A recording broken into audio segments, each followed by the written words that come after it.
ತನಿಖೆ ಆಗಲಿ, ಸತ್ಯ ಹೊರಗಡೆ ಬರಲಿ. ತಪ್ಪು ಯಾರೇ ಮಾಡಿದರೂ ಕೂಡ ತಪ್ಪೇ, ಅದರಲ್ಲಿ ಎರಡನೇದಿಲ್ಲ. ಪಕ್ಷವೂ ಕೂಡ ವರಿಷ್ಠರು ಇದನ್ನೆಲ್ಲವನ್ನು ಗಮನಿಸ್ತಾರೆ. ಹಾಲಿ ಶಾಸಕರು ಇರೋದ್ರಿಂದ ಇದನ್ನು ಕೇಂದ್ರದಿಂದನೇ ತೀರ್ಮಾನವನ್ನು ತೆಗೆದುಕೊಳ್ತಾರೆ ವರಿಷ್ಠರು. ನಿಜಕ್ಕೂ ಯಾರು ತಪ್ಪು ಮಾಡಿದರೂ ಕೂಡ ತಪ್ಪೇ. ಇವತ್ತಿನ ವ್ಯವಸ್ಥೆಯಲ್ಲಿ ಯಾರನ್ನೂ ಕೂಡ ಇದು ಮಾಡಿಕೊಳ್ಳಿಕ್ಕೆ ಭಾರತೀಯ ಜನತಾ ಪಕ್ಷ ಯಾವತ್ತಿಗೂ ಸಿದ್ಧ ಇಲ್ಲ. ಆದರೆ ದುರುದ್ದೇಶಪೂರ್ವಕವಾಗಿ ಇವರನ್ನು ಹೀಗೆ ಮಾಡಬೇಕು ಅಂತ ಹೇಳಿ ಮಾಡಿಸಿರುವುದಕ್ಕೆ ಬಲಿಪಶು ಆಗಿದ್ದಾರಾ ಅಥವಾ ನಿಜವಾಗಿ ಇದ್ದಾರಾ, ಅದು ತನಿಖೆಯಿಂದ ಹೊರಗಡೆ ಬರಲಿ.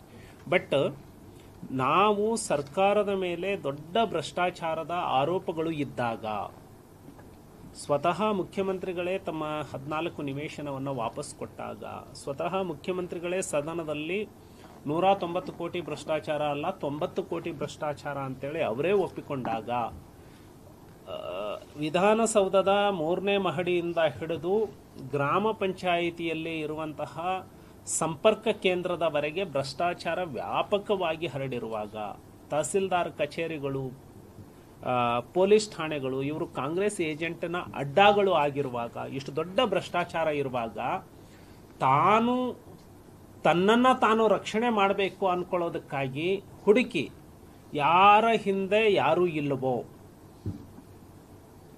ಯಾರನ್ನ ಬಲಿ ಹಾಕಿದರೆ ನಾವು ಡೈಜೆಸ್ಟ್ ಮಾಡ್ಕೊಳ್ಬಹುದು ಅಂತ ಹೇಳಿ ಎಲ್ಲವನ್ನ ಯೋಚನೆ ಮಾಡಿ ಚಂದ್ರು ಲಮಾಣಿಯಂತಹ ಒಬ್ಬ ಶಾಸಕನನ್ನು ಟಾರ್ಗೆಟ್ ಮಾಡಿದ್ದಾರೆ ಅಂತ ಹೇಳಿ ಮೇಲ್ನೋಟಕ್ಕೆ ಗೊತ್ತಾಗಿದೆ.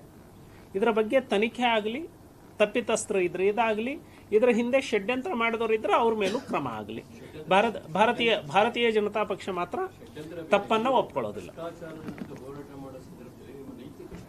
ಇಲ್ಲ, ಯಾವ ಕಾರಣಕ್ಕೂ ಕೂಡ ತಪ್ಪು ಯಾರೇ ಮಾಡಿದರೂ ಕೂಡ ಪಕ್ಷ ಅದನ್ನು ಒಪ್ಕೊಳ್ಳೋದಿಲ್ಲ. ಅದು ನಮ್ಮ ಪಕ್ಷದ ಒಳಗಿನವರಿಂದನೇ ಫಸ್ಟ್ ಪ್ರಾರಂಭ ಆಗುತ್ತೆ. ಭಾರತೀಯ ಜನತಾ ಪಕ್ಷದ ಸೈದ್ಧಾಂತಿಕ ನೆಲೆಗಟ್ಟು ಇದೆ.